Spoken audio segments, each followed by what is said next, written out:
कुरुज जहां कभी वीरता गूंजती थी, अब वहां केवल मृत्यु का सन्नाटा था। रक्त, राख और टूटे हुए सपने। उस रणभूमि के बीच एक ऐसा योद्धा पड़ा था जिसने अकेले पूरी कौरव सेना को चुनौती दी थी, अभिमन्यु।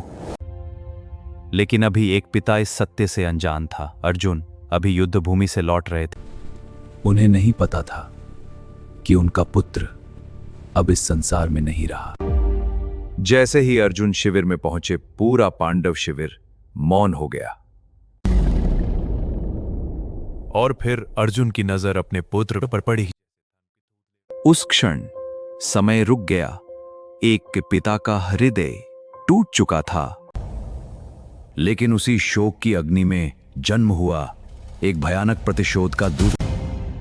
अर्जुन ने आकाश की ओर देखा, मानो देवताओं को साक्षी बना रहे हों। फिर अर्जुन ने अपना गांडीव उठाया और संपूर्ण कुरुक्षेत्र के सामने प्रतिज्ञा ली।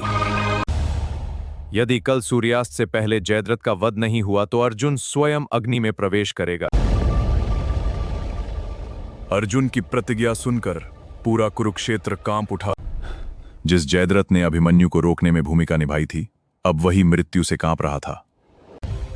दुर्योधन जानता था, यदि अर्जुन एक दिन रुक गया तो पांडवों का साहस स्वयं टूट जाएगा। अगले दिन कौरव सेना एक ऐसा चक्रू बनाएगी जिसे पार करना लगभग असंभव होगा, और उसके केंद्र में छिपा होगा जयद्रथ। कुरुक्षेत्र पर यह सुबह विनाश लेकर आई थी। आज अर्जुन की प्रतिज्ञा का अंतिम दिन था। हर योद्धा अर्जुन को रोकना चाहता था। कौरव जानते थे, यदि अर्जुन जयद्रथ तक पहुंच गए तो उसकी मृत्यु निश्चित थी। लेकिन उस दिन अर्जुन केवल योद्धा नहीं थे, वो स्वयं प्रलय बन चुके थे।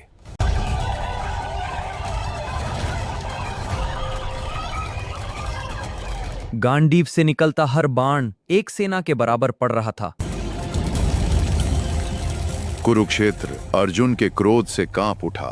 गांडीव का हर बाण पूरे युद्ध क्षेत्र को हिला रहा था।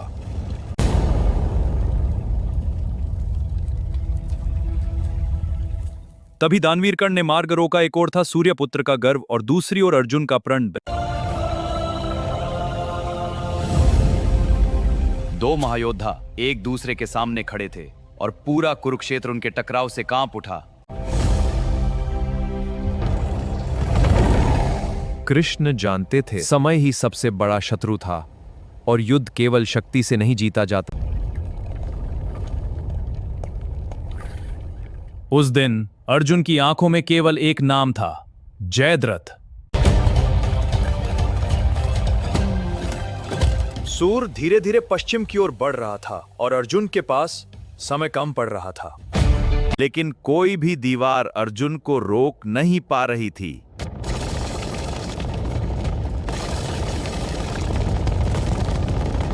अर्जुन का नाम ही अब भय बन चुका था। सैनिकों के कदम रुक गए थे और पूरा रणक्षेत्र उस एक योद्धा से कांप उठा। और फिर वह क्षण आने लगा जिससे अर्जुन डर रहे थे। इतना विनाश, इतना युद्ध, फिर भी जयद्रथ अभी दूर था और सूर्यास्त अर्जुन की प्रतिज्ञा को निगलने बढ़ रहा था।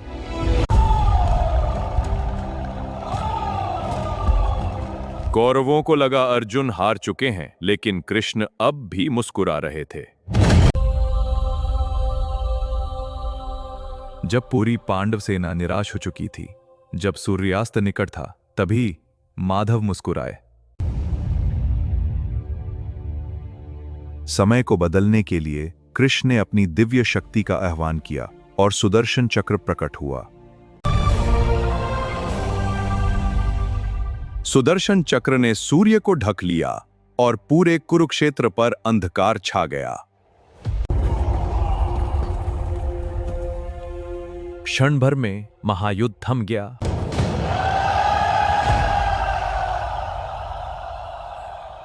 कौरवों को लगा सूर्यास्त हो चुका है और अर्जुन अपनी प्रतिज्ञा हार गया। अपनी जीत निश्चित समझकर जयद्रथ छिपने के स्थान से बाहर निकल आया और अर्जुन की ओर देखकर घमंड से हंस पड़ा। लेकिन यह सब वासुदेव की लीला थी और अब अर्जुन फिर जाग चुका था। कृष्ण गर्जे, अर्जुन, सूर्य अभी अस्त नहीं हुआ है, तुम्हारी प्रतिज्ञा अभी जीवित है।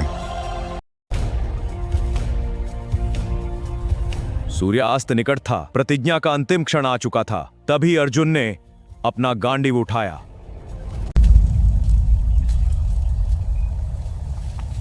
उस क्षण मानो समय स्वयं रुक गया, सांसें थम गईं और पूरा संसार अर्जुन को देखने लगा।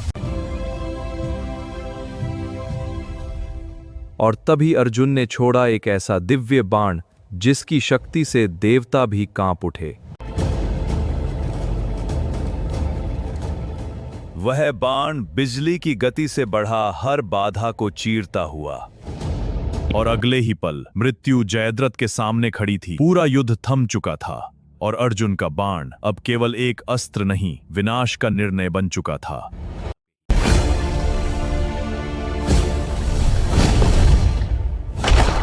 और उसी क्षण अर्जुन के दिव्य बाण ने जयद्रथ का अंत कर दिया। प्रतिज्ञा पूरी हो चुकी थी। अर्जुन ने अपने पुत्र का बदला ले लिया था, लेकिन उस विजय में एक पिता का दर्द अब भी जीवित था।